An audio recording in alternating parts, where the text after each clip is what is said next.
Una festa, un luogo dove, come disse Giovanni Paolo II durante la sua visita nel 1982, si costruisce una civiltà che nasce dalla verità e dall'amore. Al meeting si guadagna una cosa veramente che è un valore infinito, che è il calore umano,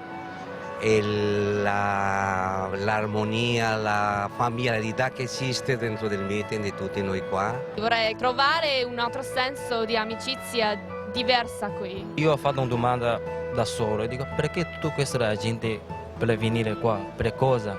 No? Sicuro sarà qualcosa di importante da scoprire.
We start?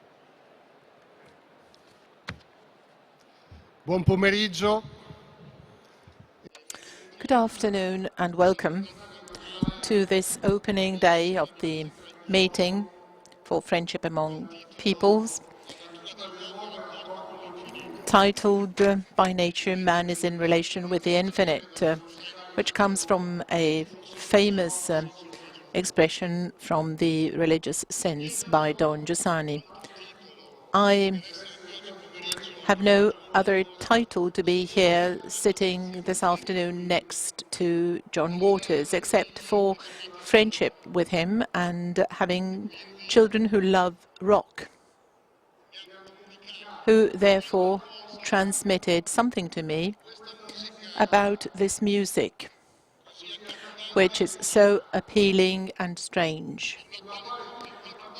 Somehow we all think that we know something about rock and roll, both old and young. We all think we know something about it. We should, however, try and make an effort at using our imagination, forgetting about what we think we know about this genre, this music genre, which characterized the past century and the beginning of this one. And we should be led by John Waters, who's a journalist and a writer from Ireland. He made an attempt at doing something which is highly risky and brave. He has invited us to a journey, according to the title of the meeting of this year, a journey into the history of rock music. Barbara Work said that rarely do men learn what they think they know already. It was the same for me yesterday afternoon, visiting the rock and roll exhibition that John made possible with the cooperation of many Italian and foreign friends. First, I thought I had to rethink about what I thought I knew. For those of you who know John Waters, and he became familiar through the years here at the meeting, well, he has a rare gift. He sees aspects and moments of reality which are before the eyes of everyone, but are kept in shadow until he helps us discover them. Sometimes we are prisoners of the surface of things, of what they look like. He took this risk of somehow changing the commonplaces, and also he accepted to take what was defined as the devil's music, or a bunch of cries and noise. Many of the protagonists of rock music who still live are friends of his, people with whom he has traveled some journey. That's why he tried to contribute to rock music with his experience, and this exhibition, today's meeting, is just an aperitif to that exhibition. You have to go there. You have to participate in the event. You have to be part of what that exhibition, those panels, those photographs convey to us. We need to experience that. And going through the exhibition, it is impressive to see the genius of musicians and singers who accepted to live the vertigo of research, of an anxious, troublesome, sometimes tragic battle to give a name and give a sense and meaning to their existence. I was very much impressed by a sentence which is contained in the autograph message sent to us by Benedict XVI. Every fiber of my flesh is made to find its peace and realization. And this tension cannot be erased from man's heart. Even if you deny or refuse God, you still have a thirst for the infinite and a search, a troublesome and sterile search for false infinites, which can satisfy you at least for one moment. The thirst of the soul cannot be eliminated. So without even being aware of this, man is searching for the infinite, but in different directions. Drugs, sexuality in a disordered way, success at all costs. Also, the good things that the Lord created as roads leading to him may run the risk of becoming absolute and turning into idols which replace the Creator. It's impressive because these words can introduce us to John's talk, who will tell us about what he was able to discover throughout the years and in preparation to this exhibition. See, he discovered a lot about the human and music experience of the protagonists of rock music. He will tell us about what happened to him, how this interest came in him, leading him to discover things which maybe can help us say that by visiting this exhibition, one can see rock and roll the way you have never experienced it. Thank you, John. The floor to you.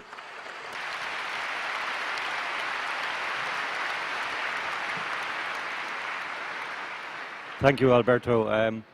You mentioned risk, and really the most immediate risk that we took in this exhibition is to talk about rock and roll at all.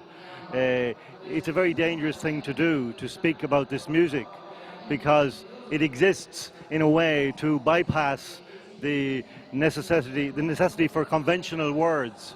And in talking about it, therefore, we risk making it become invisible, making it hide away again.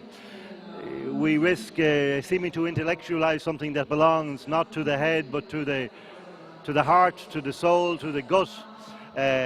We risk that we become uncool by talking too much about it. But in this exhibition, we have chosen to take these risks to create an uncool zone for a week here in Rimini, to explore some things which may not be new. I don't suggest that anything like we say in this exhibition is new. But it seems to me that it exists as an agreed understanding among people beneath the surface of other things, beneath the superficial understandings about this music that permeate our culture generally, our communications, media, and so on. That there is something that really speaks to man in this music that is not acknowledged, precisely because the communications about this medium tend to be looking very much in a narcissistic way to become cool, to create an attitude, to create a persona, and therefore to leave whatever communication we're talking about here really unspoken and perhaps invisible. So it's very possible that all of you, any of you, may already know everything in this exhibition, may think, why say these things? We say them really so that we can know that our hearts are similar, that our hearts we share certain perceptions, just to confirm for ourselves in these moments that we look at these things. Yes, I see this too, I hear this too, I feel this too. So that's the risk we take. As you go to the exhibition, and you know, it is a very fragile exhibition for me. I was involved in it. All the people along the frontier have helped me greatly. All of them have contributed enormously to this, the realization of the ideas and the feelings in this exhibition. And of course it's a very risky thing because it begins with an intuition in the heart, each of our hearts, my heart, all of their hearts. Hopefully it will resonate with an intuition in the heart of every visitor who goes to see it. But it is fragile to begin with because we live in a very objective world where positivistically we need to prove everything. We need to find objective facts. We don't trust the heart so much. So we have to, how do we trust the heart? How do we prove that this fact is more important than the other fact? If the heart says so. And yet the head always mistrusts this. The head always says, no, this is insufficient. This is not evidence. So when I came here yesterday, having been in Ireland for the last few months as the exhibition was being constructed, I was very nervous because I didn't know what would I encounter here, how much of my initial feeling would be here. And I'm happy to say that it is present. Another way of putting this question is, you know, we can build the exhibition, we can build the pieces, we can put them all in the right places. But will the spirit come? Will the mystery come and inhabit this space with us? The mystery has come.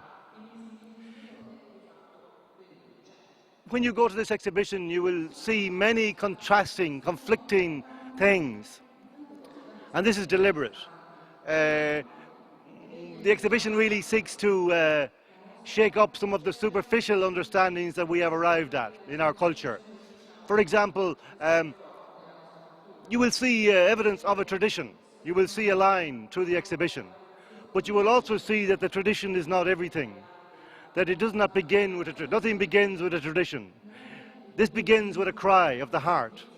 The original cry of man, expressed in the blues perhaps, expressed perhaps in the folk music of my own country of Ireland, which travelled to in the hearts of many people to America, where it met with other cultures and ignited new cultures, new musics.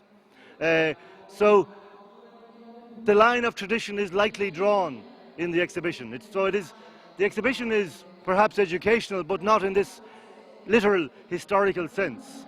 I hope it is truthful, but it is not absolute. And so because we go through different concepts of music that are associated.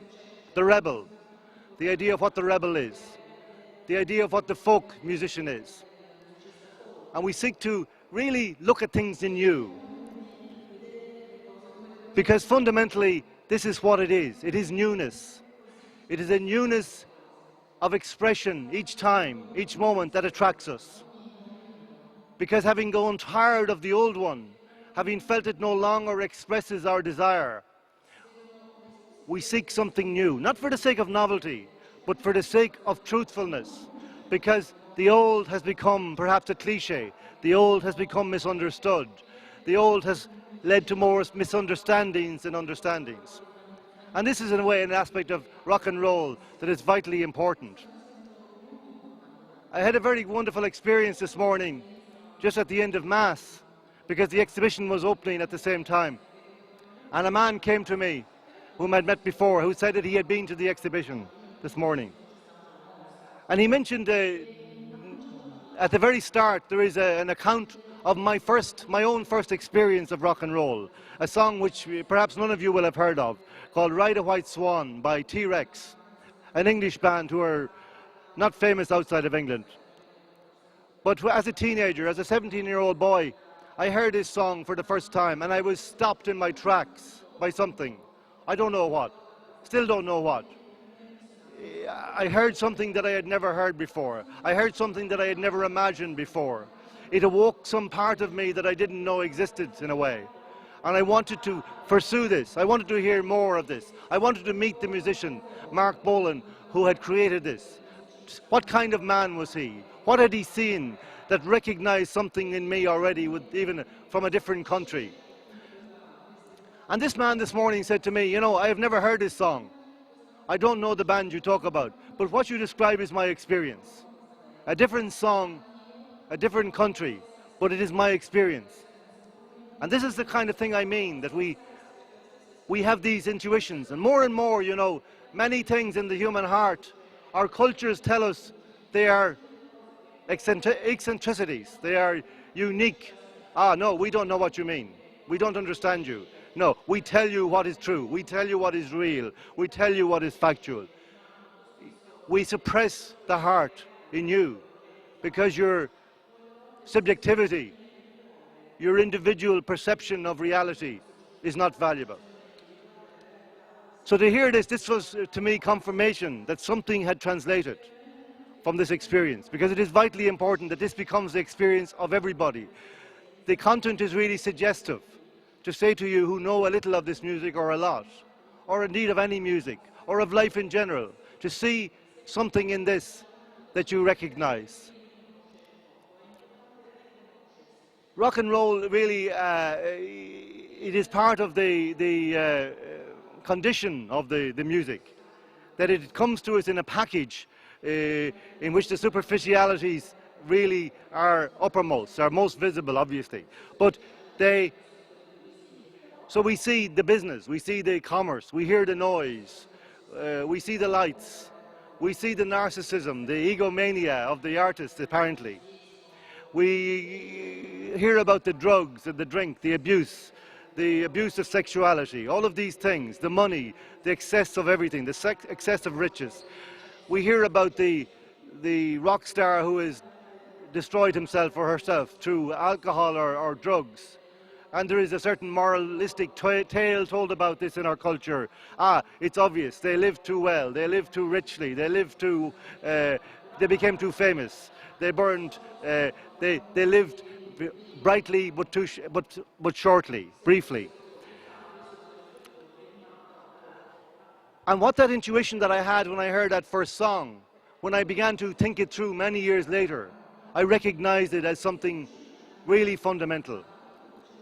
That here was a man who was crying out in a new medium, crying out a cry that, I don't know, it's a mysterious cry, but I recognized it.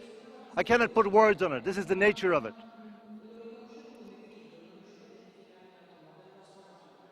And to say, therefore, that when we are attracted to this music, it is not just because we want to be fashionable or because a particular sequence of notes happens to sound nice or interesting or novel. It is not just because of the excitement of the concert arena or the attraction of the star symbol, the icon who has become the face of this music. Deeper down, we try to show, there is a different phenomenon, a different process in which the impulse of the artist, generated in his heart, translated into notes, sounds, beats, is carried through a multiplicity of wires, through a culture which creates enormous amounts of distraction and excessive noise and superficiality and fame and success and then self-indulgence. But it arrives finally to all of these wires in the ears, to the ears of another, to my ears, in the concert hall, in the stadium, in my own room, listening to an iPod. It comes to me, and I recognize something from the heart of another man, another woman. This is really very simply what the exhibition tries to show. In the beginning, you'll see in the very opening section, there is videos of many artists performing, and you see them all throwing what we call shapes, gyrating, jumping, smiling, gesticulating, grimacing. And then on the other side, there is a video of some of the same musicians in a studio. And there you see men, there you see women who are engaged in work, who are really like tradesmen, who communicate one another across their tools, across their instruments, a language which is known to them all. in which the talk is really of technicalities, a drum beat, a sound. Should the drums stop here? Should the guitar start here? Is the vocal too loud? And so on. But always you intuit from the expressions on the face, they are speaking of something else. They are speaking of something that really remains unspoken, but is completely understood. That they are speaking of the heart's need to express something, which they all understand. And so they speak this music into an expression of this cry that all of them understand, and send it off on its journey through the wires, through the channels of modern culture, of modern fame, of modern superficiality, modern media, all of these things which we understand as problematic. And perhaps we think, therefore, sometimes in our culture, certainly in religious culture, we become suspicious. And what I'm suggesting is not that, there is a good thing in the music and a bad thing around it. No. What I'm suggesting is something more, that this great thing around it is as necessary as the music, the message inside. The superficial parts are as vital to the survival of the music on that journey as the impulse itself, the message itself, the cry itself. That this is the nature of our culture, that really, more and more, it stops our hearts from speaking in an open way. I often say that, if we had sat here in a room like this 70 years ago and anticipated the arrival of a mass media society in which we would have 24-hour news, we would have the internet where we could all send messages to one another, we would have radio, television, music, any kind of music you want, all day long, all night long. I think that at that time, if we were to imagine such a moment, we would possibly think, wow, this will mean that I can say everything. This will mean that I can speak my heart fully. This will mean that in my heart I can affirm my intuitions against the heart of another. But in our culture, something like the opposite has happened. Instead of an outward expression from the heart, there is really an inward expression, a voice telling us what to feel, a voice telling us what to think, a voice telling us what to say. So that more and more, this large voice, this singular voice, it drives the personal impulse back into the heart of the human person. And this is the real irony of rock and roll, that this extraordinarily superficial, loud, abrasive, aggressive, obnoxious, narcissistic, egotistical medium is the one which in our culture is most successful at communicating that secret whisper, the secret whisper of the heart, through all the hostile elements which make up our culture now. So that no matter what you see when you look at the musician, no matter what he is wearing, no matter what kind of fancy dress, no matter how much hair, behind this is a man. Behind this is a woman who speaks, who sings his or her heart. John Lennon said, when I cannot speak my mind, I can only sing my heart.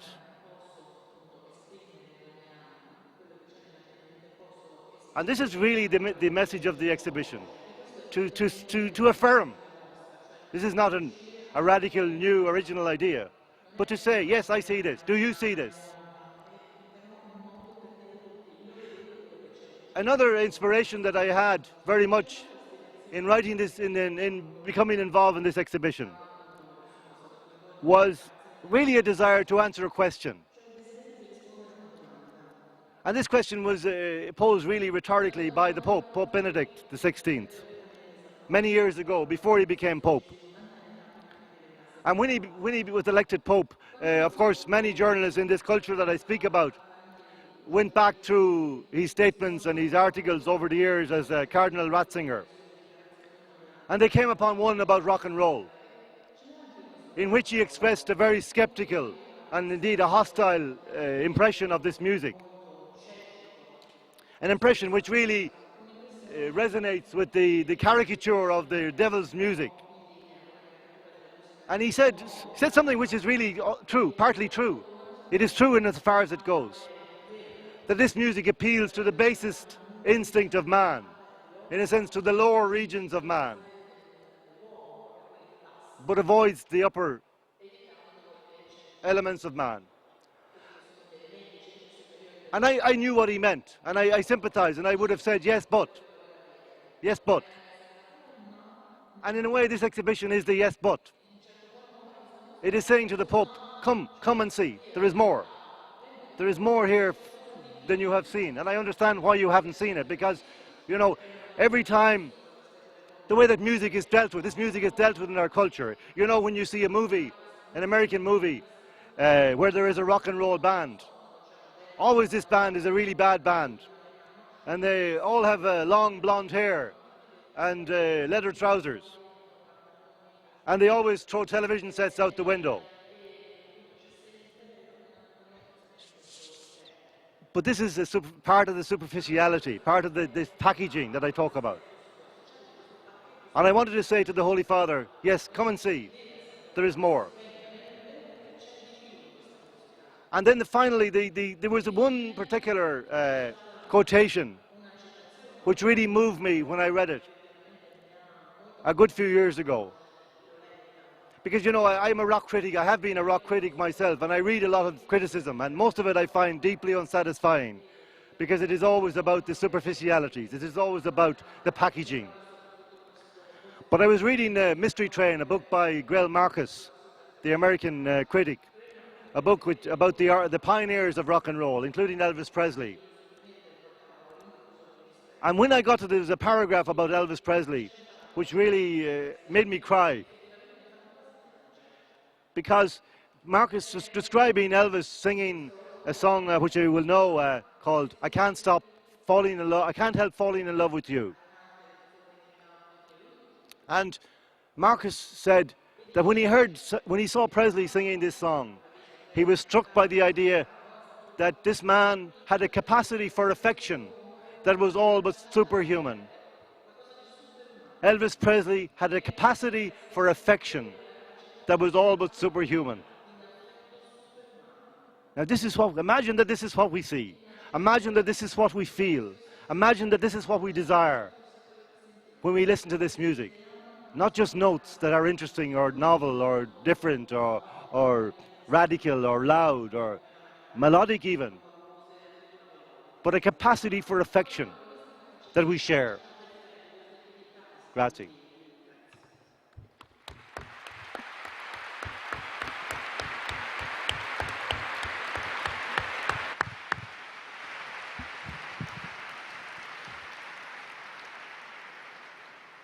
Mi ero preparato una quarantina. I had prepared 40 questions for you. I'll only ask a couple. I'm really struck and impressed by what you told us, because a 17-year-old boy in one of the most explosive periods in the season of rock, listening to a song can break the superficiality, the surface of music and words, identifying a cry, a human cry in those words and music, a human cry that his heart as a 17-year-old boy, not the famous John Waters, the journalist and writer, but an adolescent John Waters.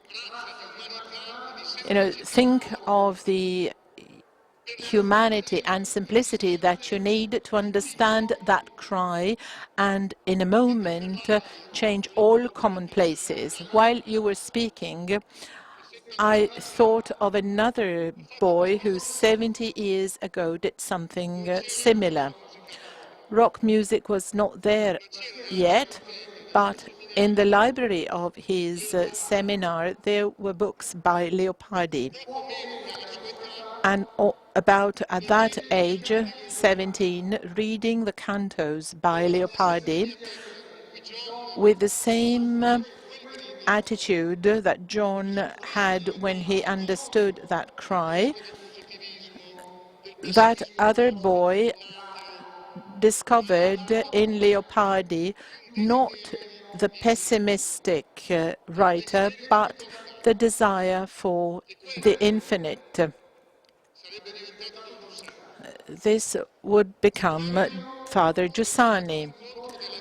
And that was indeed the encounter, the most important encounter in Father Giussani's life. You said that rock and roll was was something that accompanied you throughout your life. Please tell us about some encounters which were decisive in your life with some of the icons of rock music. People you feel you owe something to, people that helped you discover something that you didn't know before. Please tell us something about this experience. Well, I think for every one of us there's a different experience, and many of the musicians I have spoken to have no. Yeah.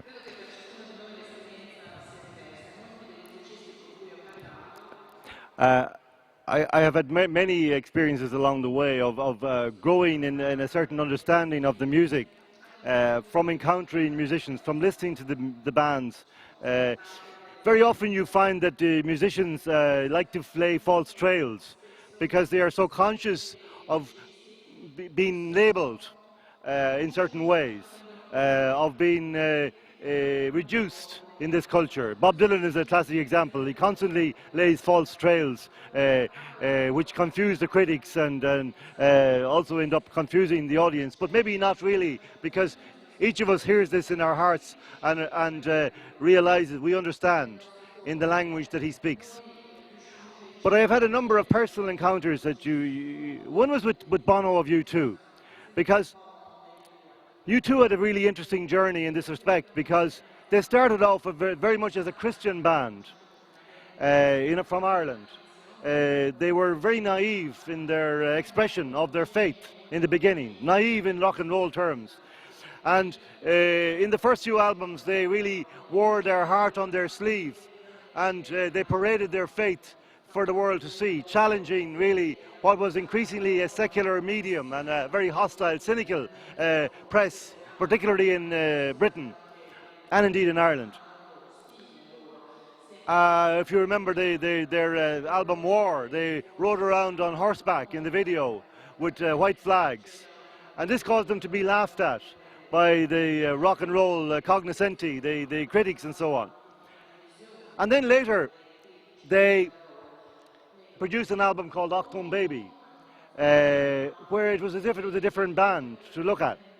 They had become much more cynical in a way, ironic to the appearance, and they wore different clothes. They dressed up in a very elaborate theatrical costume for their stage performances, and they put on little tableaus of theatre for the audience. And suddenly, all the critics, the British critics, said, "Oh, this is wonderful. U2 are changed. They're no longer this stupid Christian band. They're now modern, hip, cynical, ironic rock and roll band." But this really strange thing was that the music hadn't really changed at all, that the content of the music was the same. And I was so struck by this that I actually went to write a book about U2, and I went and I spoke to Bono and the other members of the band. And really I was really impressed by this. First of all, the fact that they were doing this, and secondly, the fact that they had understood that this was necessary, that this was a way, that we had such a culture as we had now, that the culture we had required them to do this, that it was no longer appropriate to be literal in your statements about things, about reality even, about your beliefs, that you had to step back a little and consider the culture that you were addressing. So this is one of the experiences I had, and to see that they could carry therefore the message that they had intuited, the proposal of Christ, which still remained for them, for three of them, and it's an interesting point, I'll come back to this. For three of them, it became that they were able to carry this further into the culture, to take it into hostile places, to take it into people to hear, so that people who had no chance previously of hearing it might now be open. The interesting thing about the three, there were three Christians, Bono, Edge and Larry Mullen, the drummer, and Adam was not a Christian. And you know, from an outside point of view, you might think, oh, this is a problem, to have one person who doesn't agree, to have one person who is different. But I remember one day I was talking to the Edge about this, and I had this intuition. You know, I said, I think it was really vitally important for you that Adam was not a Christian. Because in a way, this is what constantly caused the music to stay rock and roll. That's to stay within its own idiom. Because Adam was constantly insisting that whatever you do would be answerable to the rock and roll court, if you understand. And Edge said, you know, I've never thought about that, but it's true. So here we see many interesting things in these stories. There are many interesting things in the U2 story which are amazing, really. For example, in the beginning, they couldn't play. They couldn't play their instruments. And Adam, the bass player, was particularly bad.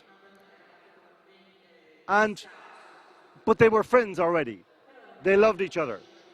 And the obvious thing would be to fire Adam and get a new bass player, somebody who could play. But they didn't want to because they loved him so much. And so they decided, we will try to compensate for his inadequacy. And so the Edge started to fill in around the empty bass parts, in the spaces that Adam left in his clumsiness. And he developed this style, which is completely new. And this is the U2 sound. It came out of not just the Edge's proficiency, which was developing, but Adam's clumsiness, Adam's complete inability to play.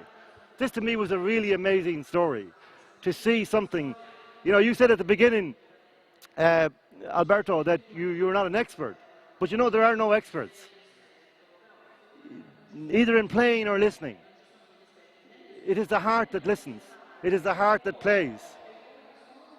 All our hearts are experts at being hearts. So the rest is just technique. And in a way, you know, technique can become a problem because it turns things to cliche. And in one of the sections, rebels, we play with certain words in the exhibition. Rebels, which is, you know, in rock and roll, there is an idea, the cliche of the rock and roll rebel, you know, and particularly in the United Kingdom, this idea that it is political, sociological rebellion is expressed in this music. But we play with this idea by talking about the rebel as somebody who is a creator, who is an innovator, who absorbs the tradition, listens to it, interrogates it, but then moves one step further. Somebody like Jimi Hendrix, who rebels against the cliches. He rebels against the fossilization of the music. He rebels against the idea that when he hears a sequence, he thinks, I know this already. He tries all the time to push forward, to create a rolling frontier into the future. So this is an idea we play out in the... Another musician, another Irish musician who has really meant a lot to me is Van Morrison. And he is featured in the exhibition very much. To me, he is one of the great artists of the modern era. I don't just mean rock and roll artists, he is just one of the great artists of the 20th century. And you know, he becomes really irritated when people think of him as an entertainer. He refuses to speak to them, he walks away. And I understand why. Because what he is trying to do in his music is so great, so fantastic. To have it reduced in this way must be for him deeply frustrating. And in one of the sections we talk about Van Morrison, is it this relationship between the music and the words, which is, you know, a little bit of a cliche. You know, all our parents, maybe some of you have said this, you know, about the music that we love or that our children love. We say, oh, it sounds okay, but I can't make out the words. And this is a very interesting question. You know, what are the words? What is the relationship of the music to the words? And what we learn from Van Morrison is something really interesting. Van Morrison tells us that the only time I deal with words, we deal with words once when I write the song. After this, I break the words up. Every time I sing, I break them up into syllables. So it's like he's attacking the words. He is trying to break them with a hammer, as if the words he sees as words as an obstacle. And I bring this back to something Giussani said many times. We use the least inadequate words. We use the least inadequate words. Really to acknowledge that, you know, I speak to you now, but I cannot tell you what I feel. What I can do is I can communicate something to you that allows you to know from your own heart how I feel. And you say yes. And this is really the music, that the relationship between the music and the words is that the words seem to be almost collapsing back into silence. They are necessary, just as speech is necessary. But the great artists, they change them, they break them, they attack them, they vary them, they create different variations. They go at words to the point of they become unrecognizable words. And this is really what is happening, that the words are collapsing back into the music, back into that original cry which began the blues. The slaves standing side by side in the plantations, hollering to one another across the fields, crying out and answering, call and response. It's the same thing. But before that, as one of the critics that we quote in the exhibition says, it's really incredible, Paul Morley. He says that really what these artists are trying to do is to rediscover the voice of God, to go back to the original voice, which we can only intuit, which we seem to carry with us in our hearts, but cannot find the words to express. So many of these artists, what I'm saying is there are many things going on in this music. There are many things happening. And as I said in the beginning, it may be dangerous to speak. You know, if you speak about these things, there is a risk that they will disappear, they will disintegrate in front of you, that they will become, in a way, pedantic and too literal and too obvious. So maybe, just for this week, we can have this conversation, and then we'll all agree to forget it, and just listen to the music from now on.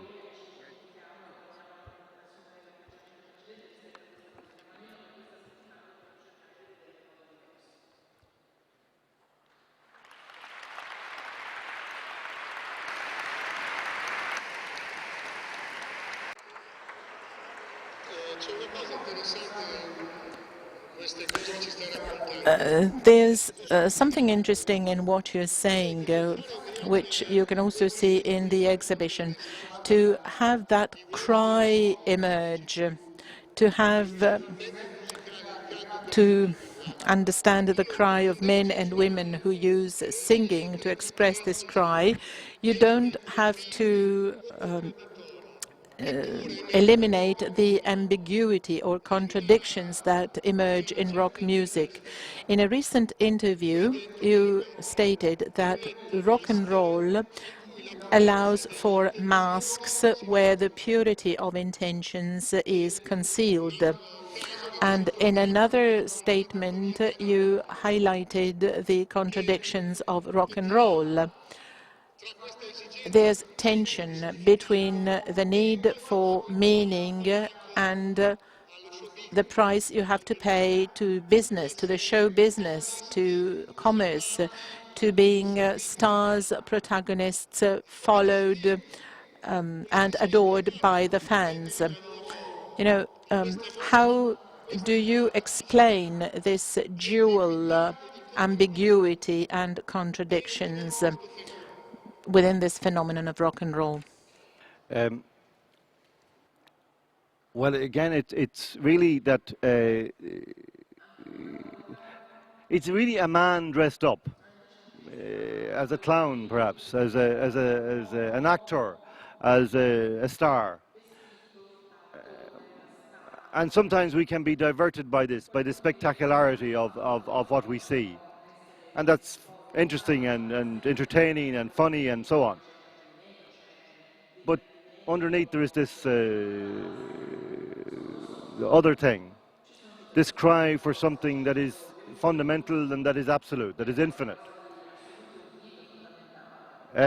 You know, I have a daughter who's Roisin, who is 16, and also some nephews, and particularly with my nephews, who are, you know, my sister's boys, I find we have conversations about music.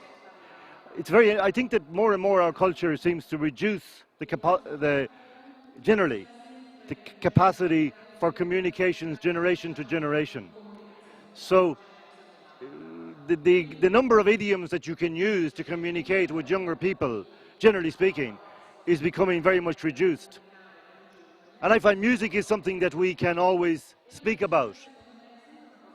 But even that communication is very much reduced as well, because at a certain point they will become embarrassed if I start to reveal too much of what the music means to me, because this for them is secret. This is something which they have no means to express, except perhaps in music also. This is, in a way, a terrifying thing about our culture, that this exists. But in this medium, with these musicians who become stars, this has allowed freedom. There's a freedom to say these things, to express these things, to allow this expression to take place. But because of the contradictions, there's a great risk to the artist who doesn't understand what is really happening. Somebody like Elvis Presley, who began as the most extraordinary, innovative performer, singer, somebody who really stood at the crossroads of culture and brought together things that had never been brought together before, black music and white music. You know, in this extraordinary moment in Memphis, as Bono says, in this spastic dance. And then to see this beautiful man, you know, a young man of 20 years of age, over the course of the next 2 decades, change in front of our eyes, become overweight, become bloated, his eyes closed, forgetting the words of his songs. What is the actual process that happens here? You know, what is going on?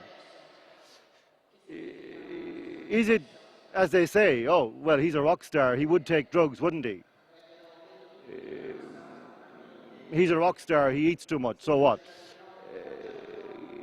No, I don't think this is a sufficient explanation. For me, it is really that the power of what this artist is doing, the exercise, the project that he is engaged in, is so powerful, so enormous, that it becomes unbearable. That the loneliness of this artist, who alone must carry this extraordinary power through this hostile culture, from his heart to your heart, to my heart. What we observe is the effect of this. What we observe in the changed body of the man is the effect of this process, of the hostility, really, of the culture, the obstacles of the culture, really invading him, invading his person, his manhood, his personhood, his humanity. I think we need to understand these things, not to condemn any aspect. Of course we can judge, but simply to observe, so that maybe we can increase understandings. I had the same intuition last year with the death of Amy Winehouse. And again, we had the same analysis of her death. She was an alcoholic, drug addict. She drank, there were 3 vodka bottles found beside her bed, and so on. The toxicology reports, the coroner's report, all of this was reported. So, in a sense, we are told 2 things. It's obvious, she's a rock star. So what, as it were. But then, yes, also, it's shocking. It's a drama. A drama we can sell in the newspaper, a story. And the headlines say things like, Amy Winehouse dies of alcohol overdose, alcoholic poisoning, whatever the terminology. And you know, I think immediately this headline is wrong. What this headline in a culture which sought to understand things properly, I think this headline would say, Amy Winehouse dies of her misunderstood desire. Because it seems that here she was representing on the stage not just herself and her own heart, her own passion, her own question, her own cry, but also mine, also yours, perhaps. And you saw this frail body on the stage, like a tiny bird. And through this was a force of 1,000 volts, which lit up.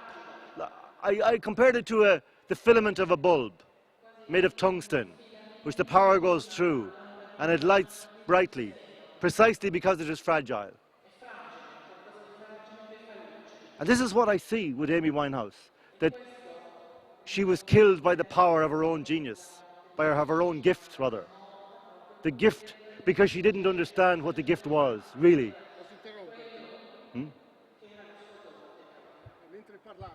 Mentre parlavi mi While you were speaking, I thought of a question, of an issue that Benedict XVI posed himself. Pope Benedict says, "Isn't it structurally impossible to man to live at the height of his nature? Isn't it a condemnation that man feels a desire to the infinite without being able to fulfill this desire completely?" You were saying that she died, well, the commonplace is that she died because she was a rock star, but you said that this death is a sign of her misunderstood desire. And I see the human compassion that you show towards her. And the Pope's question is even more dramatic in face of or in front of such a tragic death. This desire for the infinite, is it a condemnation? Is it a sort of dam that we have to carry with us? I think it can be, but if we try to understand it more, it becomes safer, I think. Because what the Pope says is right. Of course, we cannot achieve what we desire. We cannot find, really, in this dimension, the total correspondence of our desire in this sense. If we follow it instinctively, if we follow our instinct, our longings in an obvious way, we will inevitably crash and burn. But I think that with somebody, a great artist like this, the power of their gift running through them can become sustainable if they have an understanding. I mean, I think it's very interesting, and in some ways this is a problem to state this because people misunderstand what I mean. But it's very interesting that the artists who can survive the longest, most of them, are artists who have actually gone deeply into the spiritual dimension of themselves. People like Bob Dylan, Bono, U2, Bruce Springsteen, Leonard Cohen. These artists who have actually really become aware that what they're doing is something far greater than just entertaining, just making diversionary music to entertain people, to entertain the masses. And this raises the question, what is possible for man? What is possible for each of us if we understand fully, or as fully as we can? If we continue to grow and to learn, in a way we can approach infinity. We go closer. How much closer? Maybe only an inch in a lifetime, who knows? But still we move forward. We move on that path forward towards our destination, which, as Giussani tells us, this is real freedom. You know, it's really interesting that rock and roll is very much bound up in our culture with the 1960s idea of freedom, which is really hedonistic. You know, it's really about finding expression for the instinct, for the immediate desire of man, to satisfy the appetites, to satisfy this sexuality, and so on. And here we can see visibly this question which Giussani emphasized so well, that there are two kinds of freedom. One is this freedom which immediately suggests itself. It is suggested by the appetites, by the instinct. And always this freedom ends in disaster. Always this freedom is what causes us to crash, to burn, to die. This is the freedom that when we explore it, we find that, as Augustine told us, that everything ultimately turns to disgust from this freedom, even though our generation is not being honest about this.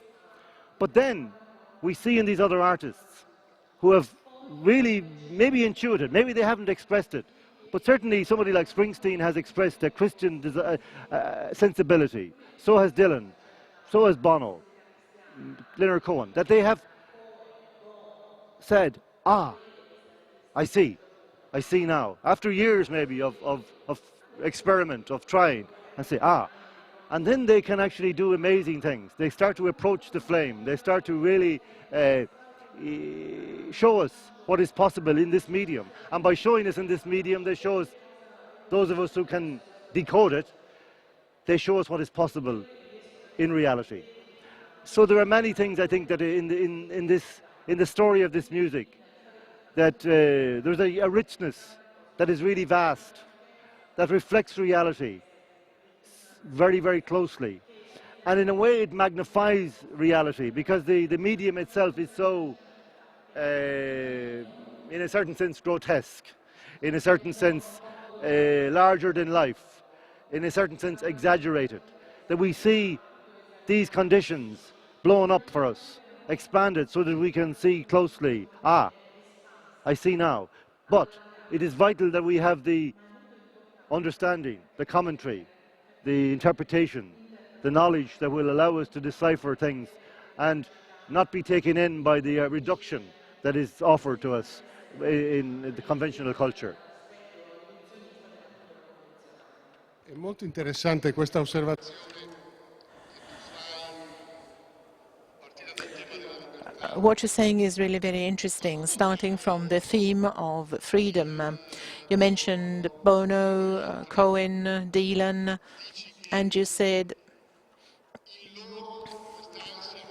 that this anxiety in them did not end in a disaster. They survived because of some level of religious experience. This is one of the most unknown aspects of the rock phenomenon. This is visible in the exhibition. You do not say in the exhibition that this is a sort of sticking plaster which compensates for a disproportion. You allow this feeling, this perception to emerge from their music genius. And this is also clear from some of the texts of the songs that are proposed in the exhibition. There's a sense of sadness which emerges from many songs. You talk about the desire for an absent good, as St. Thomas Aquinas said. Can you make some examples of musicians where this sadness as a desire for something which is absent is expressed?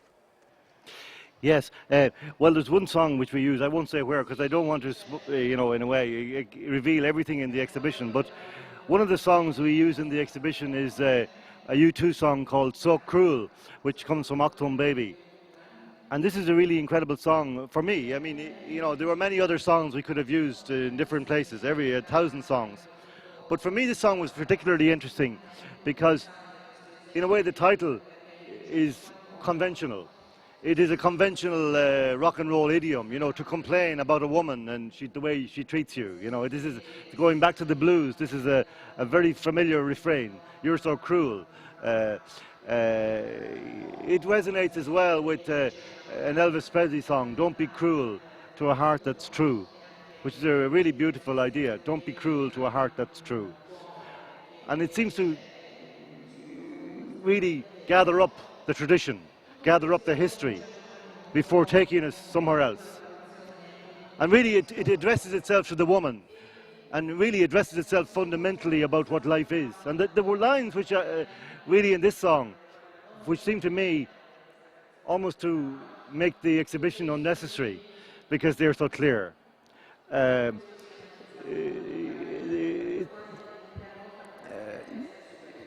You don't know if it's fear or desire. Danger, the drug that drives you higher, that takes you higher. Head of heaven, fingers in the mire. Head of heaven, fingers in the mire.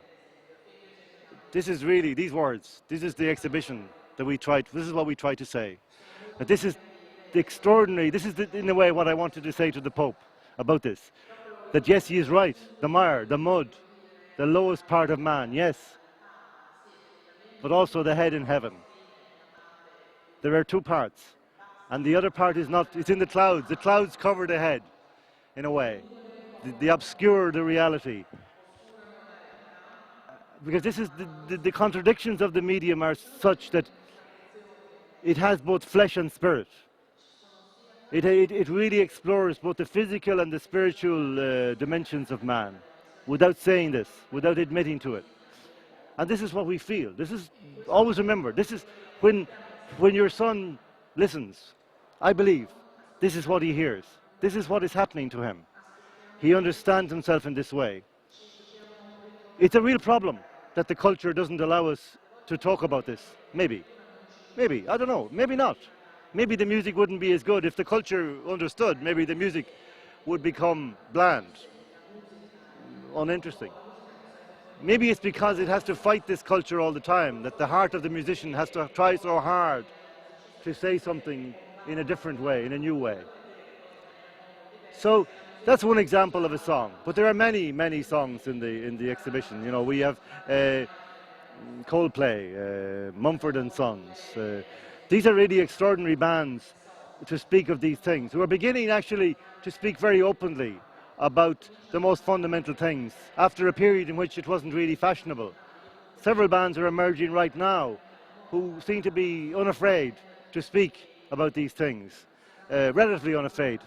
Dylan, of course, Leonard Cohen, Janis Joplin, but going back to the beginnings, you know, to Hank Williams, Robert Johnson, the blues, so to show the origin, the pioneers of this music. And to remind people, you know, this is something, I used to have a strange experience with my daughter, driving around in the car, you know, and trying to, because she would like recent bands, like The Killers and bands like this, you know, and I would say, but you know, there's much better music before. And I said, well, Elvis. No, I don't like Elvis. But I said, you know, The Killers would not be possible without Elvis. Do you understand this? And I think this is something really interesting about the way we see everything in our culture. Nietzsche once said, you know, that a historian looks backwards, and in the end, he believes backwards. So that his belief is upside down because he is looking from the present into the past. He doesn't actually see how things have really developed, how they've changed. So I tried to teach my daughter, Roisin, to put herself in the position of Hank Williams, who had to sing and play, or Robert Johnson, who had to play the guitar in a way that nobody had thought of playing it before, who had never occurred to anybody to make a sound like this. And this was the thing that really made us to sit up, as it made me at 17 years of age, in its own way, in this song that I spoke about, Ride a White Swan by T-Rex. The newness that was there alerted me to a different version of reality, one that was close but not visible. Audible now, but mysterious. And to recognize this mystery, to recognize this strangeness. I used the word strange in the beginning. It's exactly right, this word, strange music. It is a very strange music. This can become concealed in the noise, you know, because there's so much in the everywhere, the cafes, the bars, the street. And in the exhibition we try to deal with it, how you hear the music, where you hear the music, how you receive it, and ultimately how it nourishes, if it does. As I said in the beginning, it's a very fragile exhibition, in the sense that it is constructed intuitively. Not just my contribution, but the contributions of everybody here in the front have really followed an intuition that we could only verify with one another. And didn't really. We followed a certain path, which was unclear. And as I said, we weren't sure at each particular move what should be here. And you find yourself in those moments seeking some perfect solution until you realize, no, we put in we build with this stone, different stones, and hope and pray that what is visible is what we have intuited in our heart. And already I have met people who have come to me with this response. And that's all I ask. Ti faccio l'ultima delle...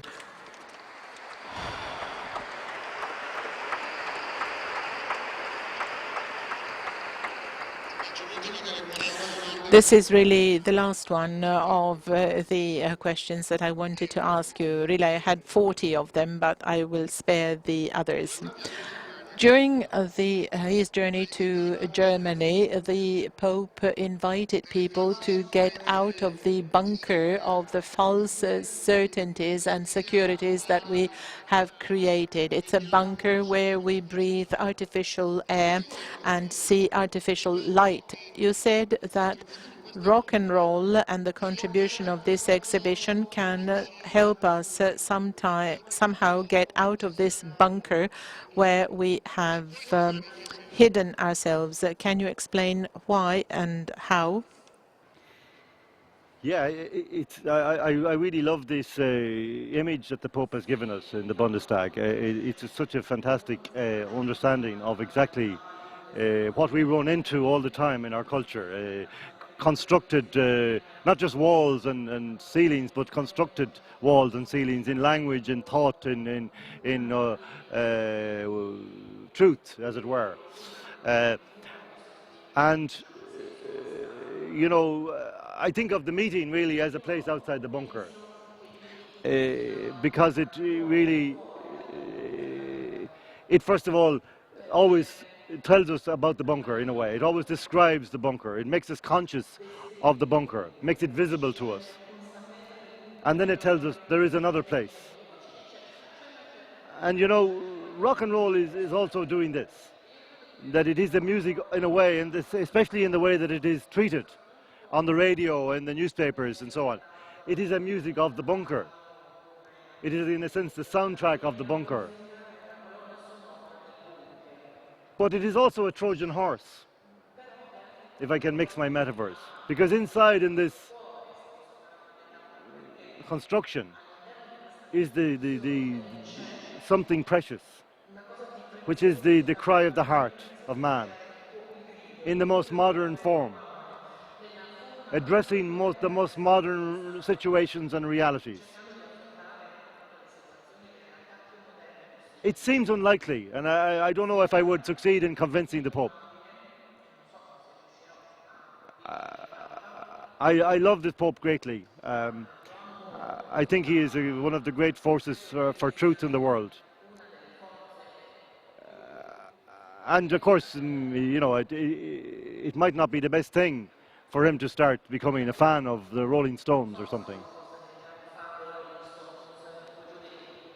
But still, I would say to him, there is something here that we should not despair of, that there is something that attracts our children to this music that we can trust.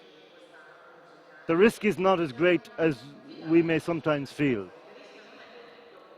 There is something beautiful here, something really special, something which is fundamental to man. It shouldn't surprise us because, you know, Giussani always told us to always trust the freedom of another, to always trust the desire of another. This is our guide, this is our evidence.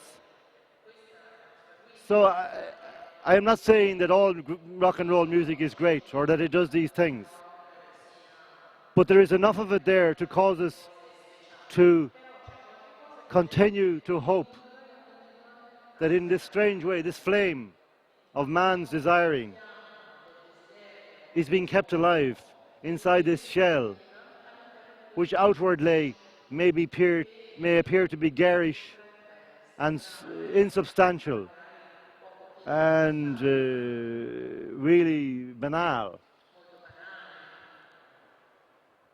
So I think, you know, there's a great conversation to be had this week, as I say.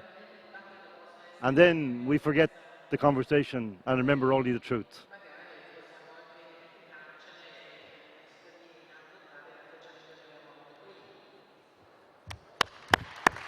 Grazie.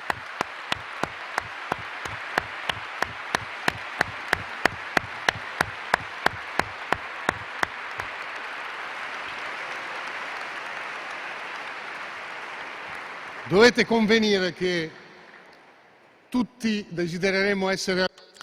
We would all like to be friends of yours because of your passion and curiosity. You are continuously looking for traces and signs of humanity. We need to thank you, John, because you were brave enough to really tackle this through one of the most contradicting aspects of postmodern culture.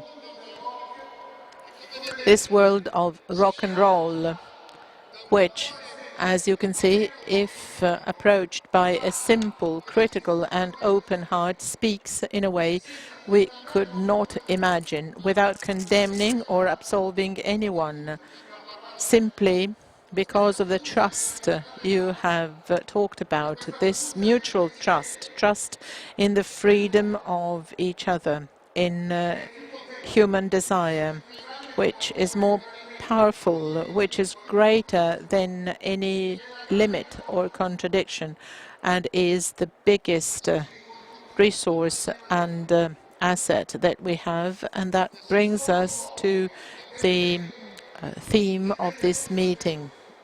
Only if man realizes that being in relation with the infinite is not a hurdle, is not an obstacle, but it's the only possibility to unveil and harness all the energy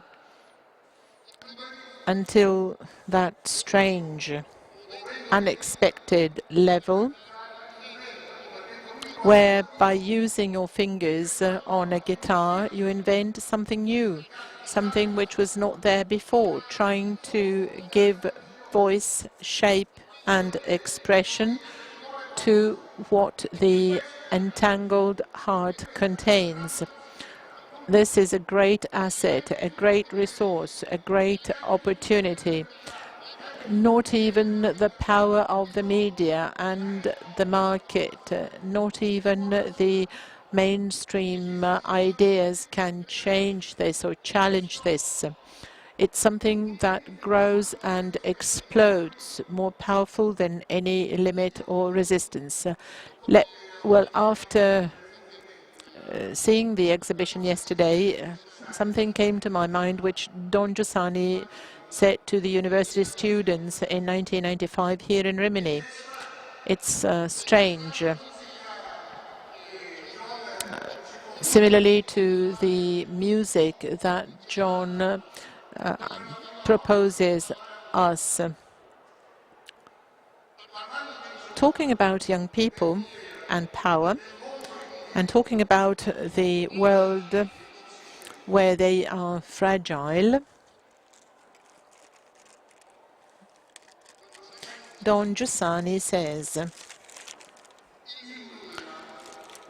nothingness is not the ultimate destiny of things, and also disruption is not a void of hope. There is, however, one exception. Like wood, which is still green and live before the flames reduce it to ashes. It's called youth. But how? Says Giussani. Isn't it young people who are the victims? Some of the protagonists of this, and it's impressive because in the exhibition there is an obligate passage and there are totems with pictures and dates of birth and death of some of the protagonists of the artists. And it's impressive because their lifespan is really very short. They died all too young. But isn't it the young people who are the victims? And Giussani answers, being the victims of nihilism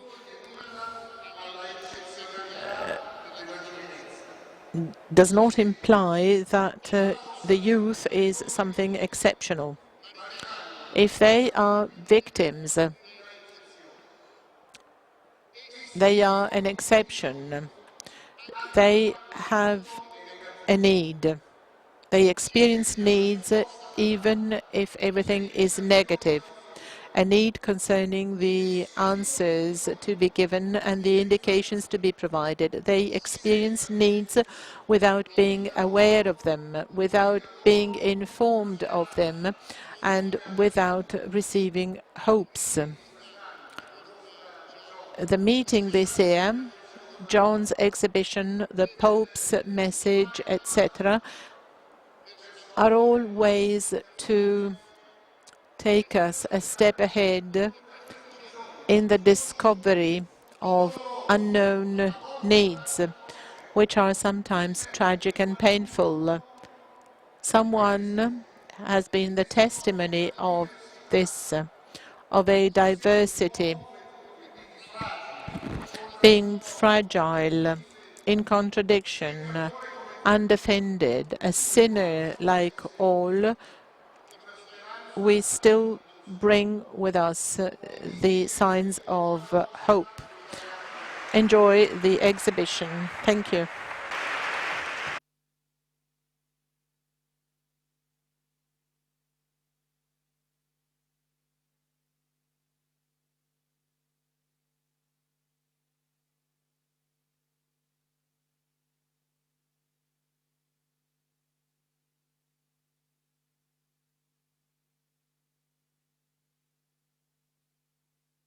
Genius of humanity, of the human.